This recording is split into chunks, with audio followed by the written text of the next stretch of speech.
So let's try this again. After the kick return TD, here's yet another kickoff. That's fielded in the end zone. And he'll bring it a few past the 20 to the 23-yard line.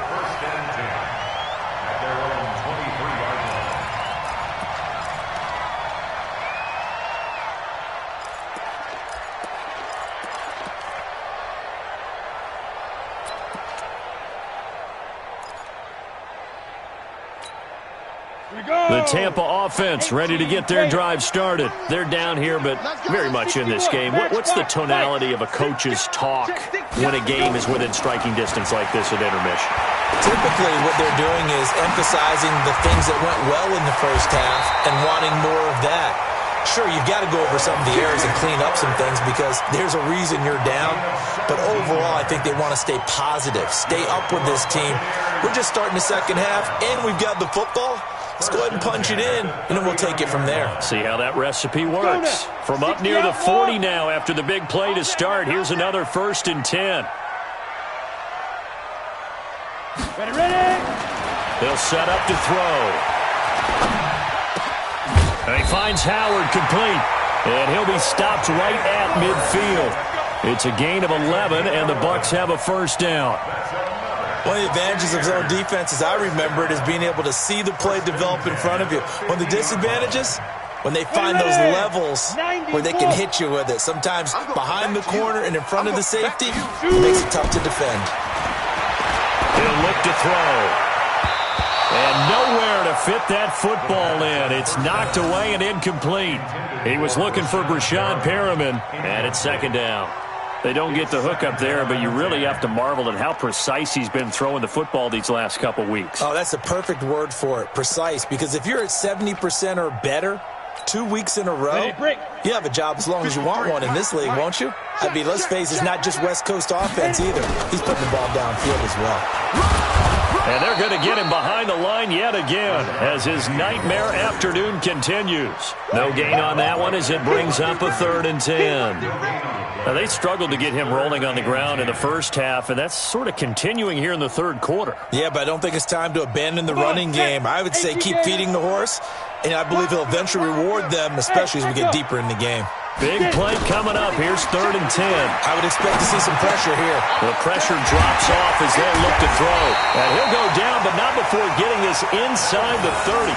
And this is going to be another 1st down as the tackle's made at the Saints' 28. Nice catch right there. Brings to mind the sentence, when in doubt, find your veterans. I used to laugh back in the day when they would call guys like him crafty veterans. You get up in your 30s, you're still playing receiver, but you're around that long at that position, you're doing something right. Just remember this. When he was young, he thought the crafty veteran was simply a guy who couldn't run anymore. Now he understands a little bit better. Throwing on 1st down, but this one winds up to be incomplete. We have not seen a whole lot of wide-open receivers. Everything seemingly has been contested. And that's another nice job there to force an incompletion. They've been very cohesive, knowing each other's moves all game long, and they've been on the spot just about every time. And they've held them in check on the scoreboard. And this has been a familiar sight all afternoon as they stop him behind the line. I think it's pretty evident. We can say what a difference a week makes. Last week, he ran pretty much wild, didn't he? Did pretty much what he wanted to do. But this one, they've stopped him cold. That, to me, that's good scouting and even better execution. Yeah, and they stopped him behind the line right there. They obviously watched the tape a few times and made some adjustments. And down inside the 15, shy of the 10. It's a gain of 16, 1st down Tampa Bay. This quarterback now 6 for 6 since coming back out of the locker room. It's 1st and 10. Now back to throw. And he hauls it in for the Buccaneer touchdown. A 12-yard touchdown grab. And the Bucs are going to retake the lead. His first career touchdown pass, and, you know, it's cliche to say, but he's probably been envisioning this since he was a little kid. That's a cool moment. It really is. So enjoy the moment, enjoy the time, celebrate, save the full reflection for later, but make sure you grab someone on the sidelines and say, hey, make sure I get that football, okay? Set now to kick this one away, and off it goes. This one taken from the 7. And he'll take this across the 25, couple extra yards up to the 27-yard line.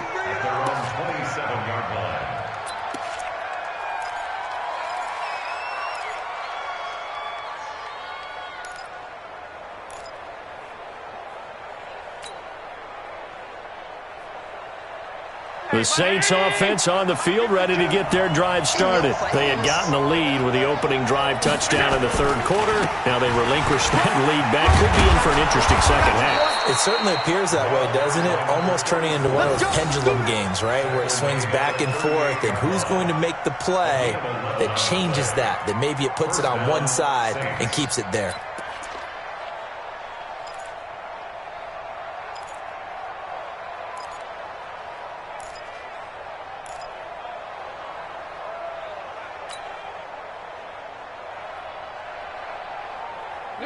So here's a 1st and 10 at the 38. And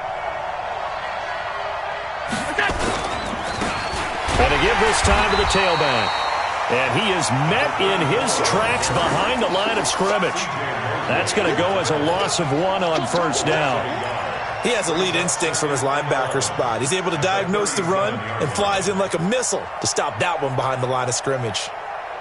52's the mic. Not today, you are. Not today. On 2nd and 11 now. Allen. And hauled in here by Rivera. And this is going to lead to another 1st down as the tackle's made at the Bucs' 41-yard line. Fired that one in there, able to make connection on a nice in route. With those faster passes and they're going that fast, any hesitation as a quarterback that the deflection, if you miss, might be bigger and lead to an interception? Yeah, and the deflection works both ways. Maybe a defender gets a hand in the way and it pops in the air. And sometimes you throw it so hard your receiver can't handle it, and he pops it up in the air for the defenders to grab as well. But a moot point there as they were able to connect. At the Bucs' 40-yard line.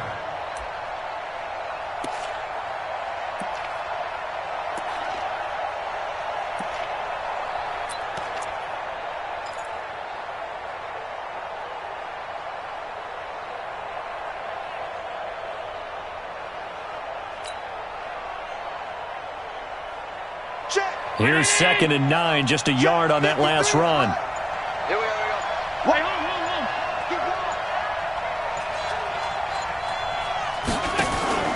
On play action, Allen. Looking to complete it to Pettis, and he's got him. And this is going to lead to another 1st down as the tackle's made at the Bucs' 24-yard line.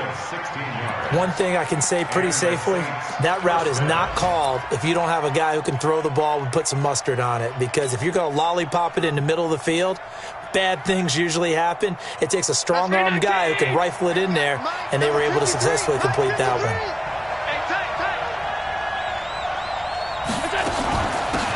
They'll run on 1st down. It's Carter, and he is met quickly in the backfield. Down he goes, folded like a lawn chair. It'll be a loss of 1, and it'll be 2nd and 11. At the Buccaneers' 25-yard line.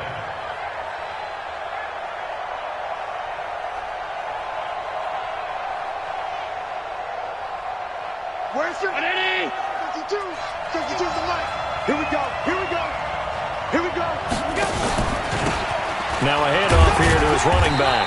They get him to the ground right on the cusp of the red zone after a pickup of 5 or 6. You got to give kudos to your offensive line and the guy carrying the ball because they were in a 2nd and long situation. It seemed pretty dire, but they brought it back to 3rd and manageable with that run. Play number 7 now coming up on the drive. 3rd and 5.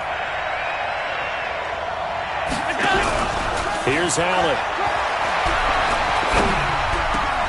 That's complete to his receiver, Pettis. And all the way down inside the 5 to the 4. They're able to convert on 3rd down, and that sets up a 1st and goal. At the 4-yard line.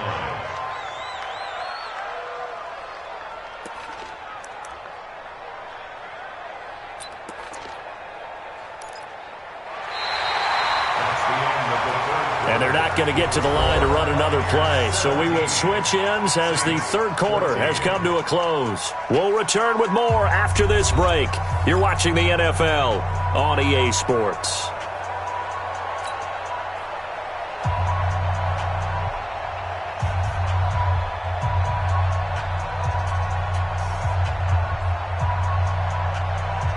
Only way to get the lead here, of course, with a touchdown, and that's what they're gunning for on 1st and goal. They'll run with Wilson, and he tries to power forward, but he will not get back to the line of scrimmage. It's a loss of a yard there, and now 2nd down. Brings up 2nd and goal. Let's get 5-yard line. Back at the 5-yard line now, 2nd and goal. Allen. And he'll take it into the end zone for the Saints touchdown. Dante Pettis, his first touchdown of the new season. And the Saints have retaken the lead.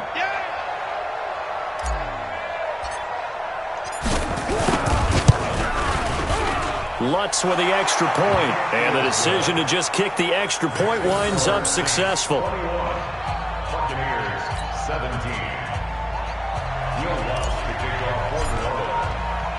After the touchdown, Lutz to kick it off. This will be taken in at the 1. And he'll take this across the 25, couple extra yards up to the 27-yard line. At their own 27-yard line.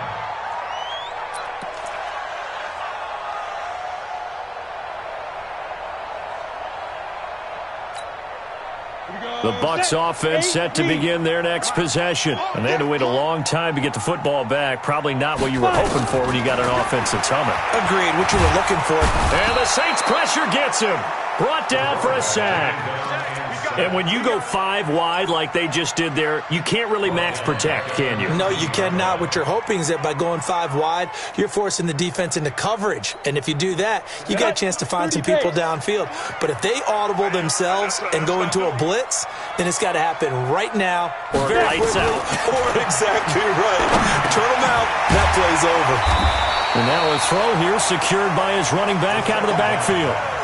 Everyone's got to be able to catch the football. Doesn't matter what position you play, but if you're on offense, be aware a ball may come your way. The Bucs on 3rd down. They've been very good, 5 for 7 thus far.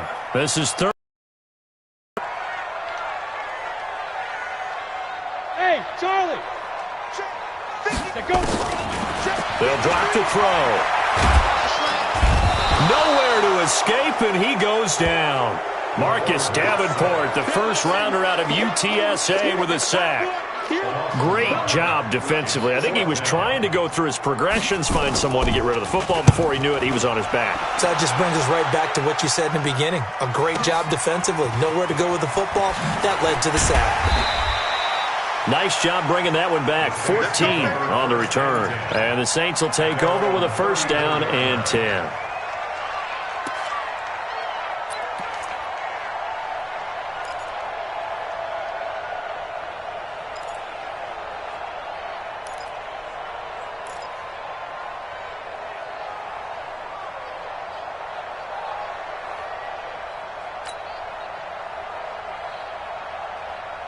The Saints offense on the field, ready to get their drive started. They have the lead, obviously, late in the game. I guess the good news for them is if for some reason they would make a mistake, a field goal does the opposition no good. Everyone loves to have a little bit of a cushion, and that helps you immeasurably. But the bottom line is, do all the things that you're taught in order to close out the game. Don't even let that become an issue. Yeah, but still a one-possession game. This one not fully over yet.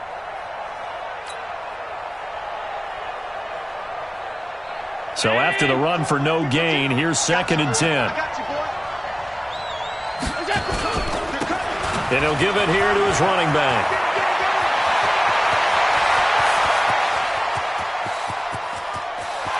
Touchdown, New Orleans. A great play there. His 2nd touchdown of the afternoon. And the Saints able to stretch that lead out further.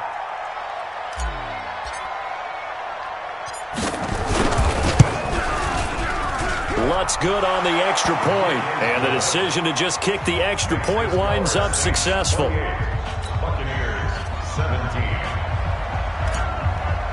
Lutz to kick off for New After the touchdown, Lutz to kick it off. This is taken at his 4. And it's a pretty good return here as he'll get it up to the 29-yard line. At their own 29-yard line.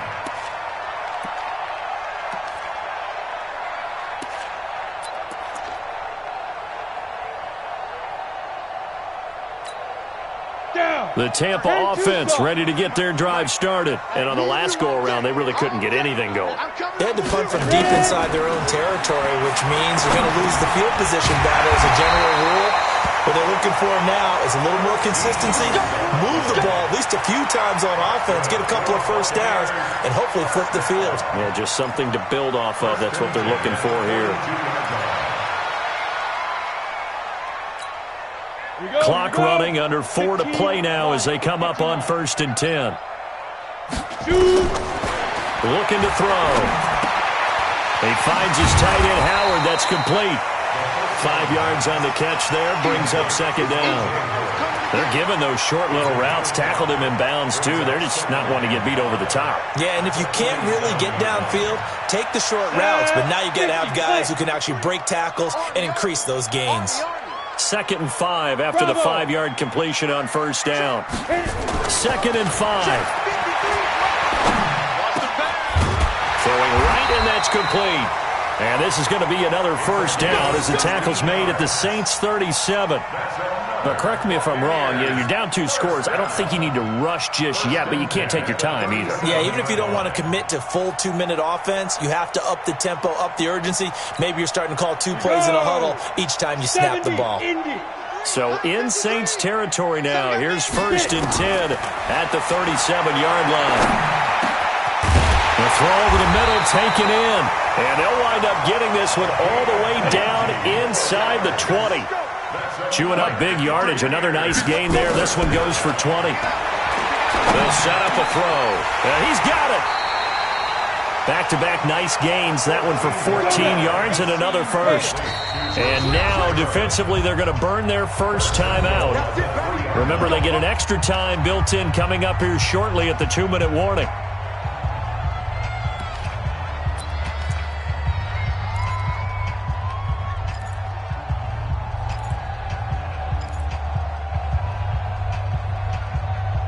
First and goal, and they got to be thinking a chance to get right back into this football game. They'll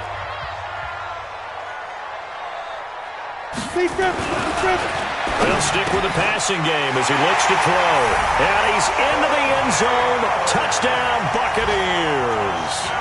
O.J. Howard, his 2nd touchdown on the season as his guys are back within a single score.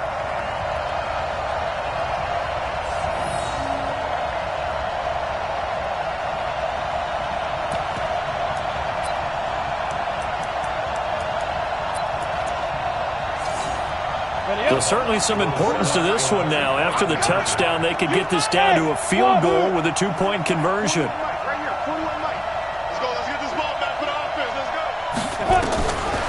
Again, he'll drop to throw. And this is caught. They got it. And that could be an important 2 points. It gets them back within a field goal.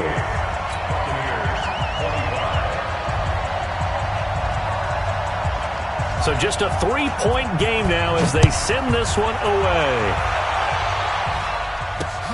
Fielded about a yard deep. And he'll wind up getting an extra couple yards here for his trouble as he'll bring this one out to the 27.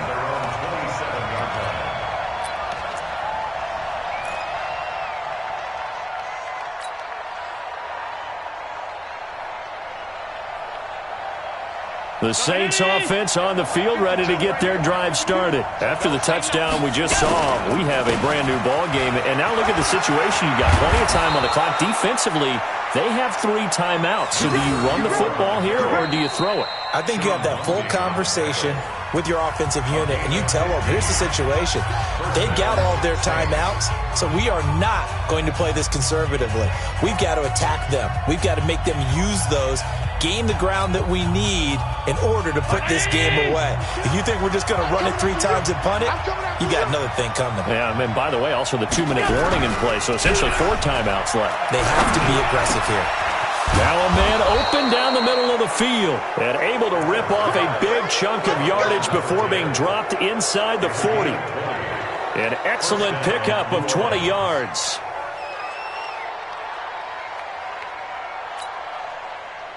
Some good games going on in the early window. This might be the best of the bunch. And to give this time to the tailback. He'll be hit down at the 33, 5 yards on the play. But they picked up a little bit of yardage there, and now, in this situation, should be in no hurry to run a play really fast. Let the clock wind down. Now a handoff here to his running back. Now the Bucs going to use the first of their timeouts as the clock will stop with 35 seconds left to go. And the big fella stuffed that one up in a big way. I think doubling him has to be a priority because you can't move up to the next level if you don't take care of him first.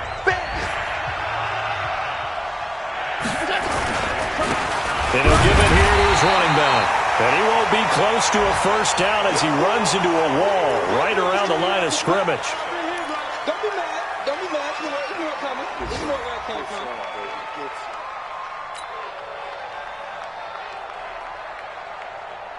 So here we go. Maybe the biggest kick of the game forthcoming. This will be from 49 yards out.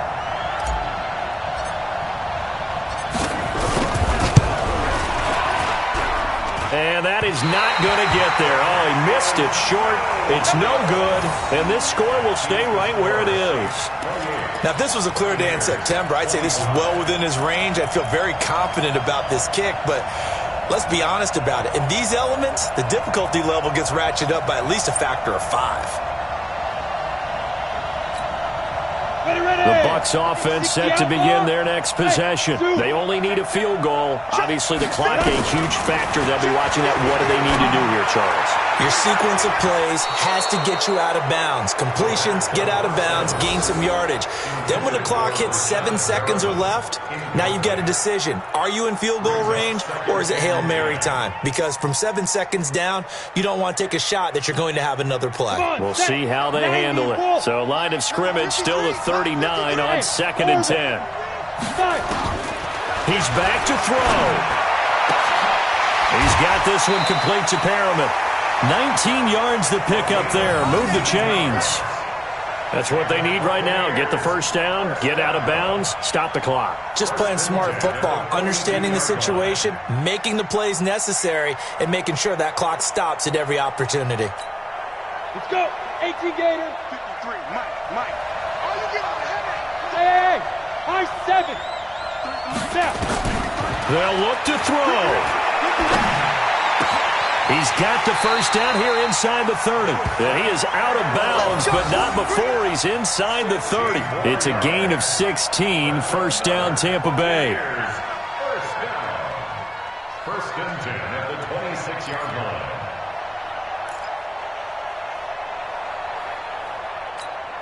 Ready? 10 Lobo. Check 53. Come on. 5. 53 is mine. Check 53 is mine. What we got? Let's go. Back to throw. Oh, he had 6 points in his hands there. Couldn't hang on. Second down. Incomplete. It leads to 2nd and 10.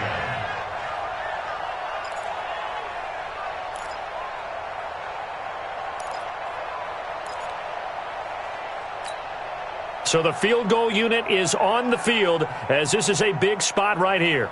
This to potentially send us to overtime. And this one is going to just tuck into the bottom left corner as he gets it to go. And they will tie this game here in the final seconds. So a money kick there in the final seconds, and now, barring any hijinks on the kickoff here, partner, I think you and I, we're going to settle in for a little overtime. And I wouldn't have it any other way. This has been a dogfight all through regulation.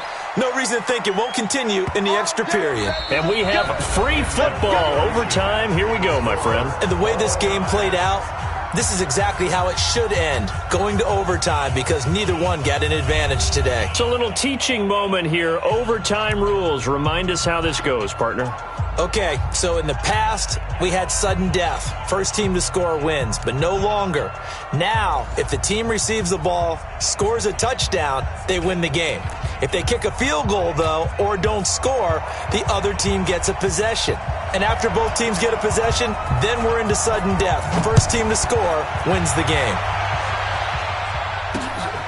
This is fielded a couple yards deep.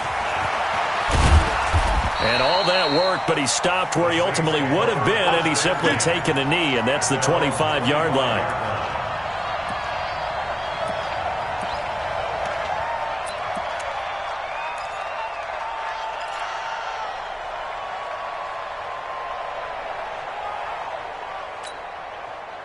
The Saints offense on the field, ready to get their drive started. Except for their first drive here in overtime. And this is where the crowd can really become a factor. They've had nowhere to escape, and he goes down.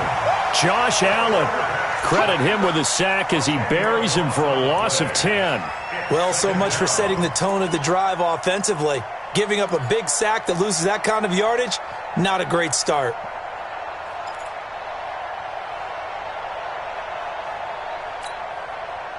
So now 20 yards to go on second down after the sack. Work to be done. Now Allen. And this one incomplete. Too much contact to hold on to that one, and it's third down. I don't want to overhype it, but this is a big early season game, especially an overtime win. That could give you a big boost going forward in the season. It certainly can, and I don't think you're overhyping it because cliches go out the window when you start to play overtime. And you're right, the winner of this game now, that's an extra boost moving forward, and it actually is an extra hurt for the team that loses because normally you shake it off, but in this situation, it lingers a little bit longer.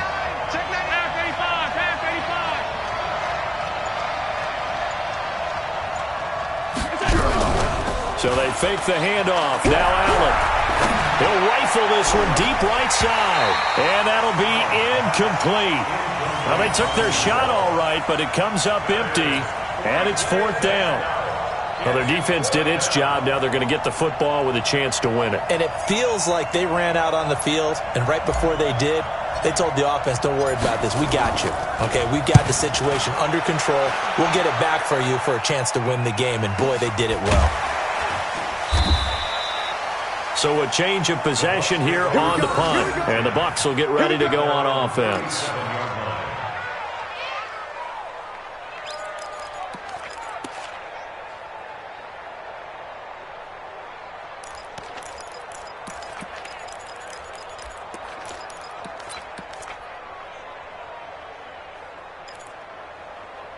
The Tampa offense ready to get their drive started. Their defense did its job, got the stop. All they need is 3, and this is over. They couldn't have done much else other than score themselves and end it, but they turned it back over to them, and now all they need is a field goal to win the game.